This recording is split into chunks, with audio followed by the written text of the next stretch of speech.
বন্ধুরা, আজকে দারুণ কালারফুল একটা খিরসা পাটিসাপটার রেসিপি নিয়ে চলে এসেছি। শীত থাকতে থাকতে একবার এইভাবে বানিয়ে দেখো, দেখতে যেমন সুন্দর লাগছে খেতেও দারুণ হয়। তো চলো দেখে নেওয়া যাক রেসিপিটা। বাই দ্য ওয়ে, আমি নাফিসা, তোমরা দেখছো flavour and fest by Nafisa. চ্যানেলের নতুন বন্ধু হলে রিকোয়েস্ট করবো চ্যানেলটাকে সাবস্ক্রাইব করে পাশে থাকা নোটিফিকেশন বেলটাতে ক্লিক করে দিও পরবর্তী আপডেট গুলো পাওয়ার জন্য। যারা ফেসবুক পেজ থেকে দেখছো তাদেরকে অনুরোধ করবো পেজটাকে প্লিজ ফলো করে দিও। তো শুরু করছি। একটা কড়াইতে 1 টেবিল চামচ পরিমাণ ঘি গরম করে তাতে দিয়ে দিয়েছি হাফ কাপ পরিমাণ চালের গুঁড়ো। দিয়ে 2 মিনিট এটাকে নাড়াচাড়া করে একটু হালকা কালার আসলে অ্যাড করে দিলাম 1 কাপ পরিমাণ নারকেল কোড়া। এটা ফ্রেশ নারকেল কোড়া। এটা দিয়েও 1 মিনিট মতো নাড়াচাড়া করে নিলাম। এবার দিয়ে দিচ্ছি 1 কাপ পরিমাণ ডেসিকেটেড কোকোনাট, অর্থাৎ নারকেলের গুঁড়ো। এটা দোকান থেকে কেনা। আমার কাছে ফ্রেশ নারকেল বেশি ছিল না বলে তার সঙ্গে গুঁড়ো মিশিয়ে দিলাম নারকেলের গুঁড়ো। তোমাদের কাছে ফ্রেশ থাকলে তো পুরোটা ফ্রেশ দিয়েই করতে পারো। বেশ কিছুক্ষণ নাড়াচাড়া করে নিয়ে অল্প একটু লবণ দিয়ে দিলাম। লবণটা দিয়ে আবারও ভালোভাবে মিশিয়ে নিচ্ছি। নিয়ে এবার 1 কাপ পরিমাণ লিকুইড দুধ দিয়ে দিলাম। দুধের পরিমাণটা একটু কম মনে হচ্ছে, তাই আরো 1 কাপ দিয়ে দিলাম। অর্থাৎ এখানে আমরা মোট 2 কাপ দুধ, অর্থাৎ 500 ml দুধ আমরা ব্যবহার করলাম। তো দুধটা দিয়ে 1 মিনিট মতো মিডিয়াম ফ্লেমে নাড়াচাড়া করে নিচ্ছি। নিয়ে এই পর্যায়ে আমরা অ্যাড করে দেব খেজুরের গুড়। 1 কাপ এখানে খেজুরের গুড় দিয়ে দিলাম। এটা লিকুইড খেজুরের গুড়। তোমরা চাইলে পাটালি ইউজ করতে পারো বা এর পরিবর্তে চিনিটাও ইউজ করতে পারো, তবে গুড়ের সময় গুড় দিয়ে করলে খেতে ভালো হয়। 4টে ফাটানো এলাচ আর একটু নাটস দিয়ে দিলাম কুচনো, অর্থাৎ চপ করা নাটস। তবে এটা অপশনাল। এখানে আমি নাটসের মধ্যে কাজু, আমন্ড আর পেস্তা দিয়েছি। তোমরা এটা স্কিপও করতে পারো, তবে দিলে টেস্টটা অনেক ভালো হয়। এবার দিয়ে দিলাম 1/4 কাপ করে দুবার, অর্থাৎ হাফ কাপ পরিমাণ গুড় আরো দিয়ে দিলাম, কারণ মিষ্টিটা একটু কম মনে হচ্ছিল শুধুমাত্র লিকুইড গুড় দেওয়ার জন্য। তাই আবারও একটু পাটালি দিয়ে দিলাম। পাটালিটা একটু নরম করে নিয়েছিলাম, সেই পাটালিটা হাফ কাপ পরিমাণ দিয়ে এটাকে আবারও কিছুক্ষণ নাড়াচাড়া করে নিতে হবে, যতক্ষণ না এর ভেতরে যে ময়েশ্চারটা সেটা শুকিয়ে আসছে আর এটা গা থেকে, মানে কড়াইয়ের গা থেকে ছেড়ে আসছে। তো এইভাবে নাড়াচাড়া করতে করতেই কিন্তু রান্নাটা করতে হবে। এবার দিয়ে দিচ্ছি হাফ কাপ পরিমাণ খোয়া।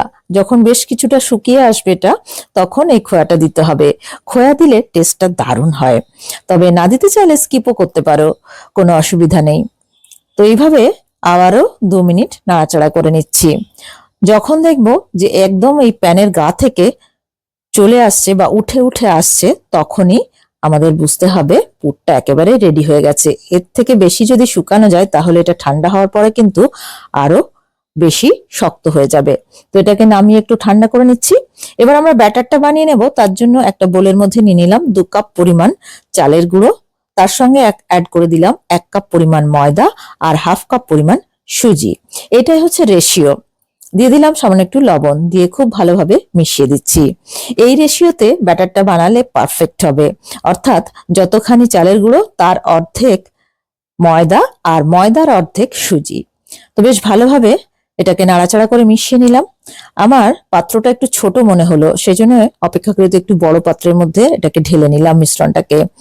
এবার তার মধ্যে দিয়ে দিলাম 1 কাপ পরিমাণ খেজুরের গুড়, দিয়ে ভালোভাবে মিশিয়ে নিচ্ছি। এরপর আমরা এর সঙ্গে লিকুইড গুড় মিশিয়ে ব্যাটারটাকে বানাবো। তবে চাইলে জলও ইউজ করা যেতে পারে, তবে দুধটা দিলে টেস্টটা ভালো হবে নিশ্চয়ই। তো দুধ দিয়ে দিলাম। আস্তে আস্তে দুধটা দিতে হবে, সব দুধ একসঙ্গে দিলে পাতলা হয়ে যাওয়ার সম্ভাবনা থাকবে। সেই জন্য অল্প অল্প করে দুধটা অ্যাড করতে হবে আর এইভাবে একটু মিক্স করে নিতে হবে। তো এখানে আরো একটু দুধ দিয়ে দিলাম। এইভাবে আমরা 1 কাপ পরিমাণ, এই মগটাতে 1 কাপ পরিমাণ, মেজারিং কাপের 1 কাপ পরিমাণ দুধ আছে, অর্থাৎ 250 ml। তো এটা পুরোটা দিয়ে দেব। দিয়ে তারপরে এতে আমাদের কিন্তু ব্যাটারটা ঠিকঠাক হবে না, সেই জন্য আমাদের আরো 1 কাপ দুধ অ্যাড করতে হবে। তো অল্প অল্প করেই দুধটা অ্যাড করতে হবে। এখানেও টোটাল কিন্তু আমাদের 500 ml দুধ লাগবে। তো এইভাবে একসঙ্গে না দিয়ে ধাপে ধাপে দুধ মিশিয়ে তারপর এইভাবে নাড়াচাড়া করে ব্যাটারটা তৈরি করতে হবে। এখানে বলে রাখি, এই সেম রেশিওতে ব্যাটার তৈরি করে আমি কিন্তু এখানে তেলের পিঠেটাও বানাবো আর সঙ্গে পাটিসাপটাও বানাবো। তো আজকে আমি পাটিসাপটা রেসিপিটা শেয়ার করছি, তেলের পিঠেটা পরের দিন শেয়ার করব। মানে এর পরের ভিডিওতে আমি তেলের পিঠেটা শেয়ার করব। তো মিষ্টি একটু কম মনে হলো, সেজন্য আরো হাফ কাপ পরিমাণ গুড় দিয়ে দিলাম, দিয়ে ভালোভাবে নাড়াচাড়া করে মিশিয়ে নিলাম। দেখো এই পর্যায়ে আমরা এটাকে ঢাকা দিয়ে 15 মিনিট রেস্টে রেখে দেবো, যাতে সুজিটা আর চালের গুঁড়োটা একটু ফুলে যায়। 15 মিনিট পর ফিরে এলাম। দেখো এই হচ্ছে তেলের পিঠের জন্য পারফেক্ট ব্যাটার। তো আমি আগে তেলের পিঠের জন্য ব্যাটার কিছুটা তুলে নিয়েছি, নিয়ে এই যে 2/3 পরিমাণ ব্যাটার আমি তুলে নিয়েছি, আর 1/3 পরিমাণ ব্যাটারের মধ্যে রয়েছে। এটাকে পাটিসাপটার ব্যাটার এবার বানাবো, তার জন্য আবারও একটু দুধ অ্যাড করে দিলাম। তোমাদের কনসিস্টেন্সিটা আমি দেখিয়ে দেব কিরকম ভাবে পাটিসাপটার ব্যাটারটা হবে।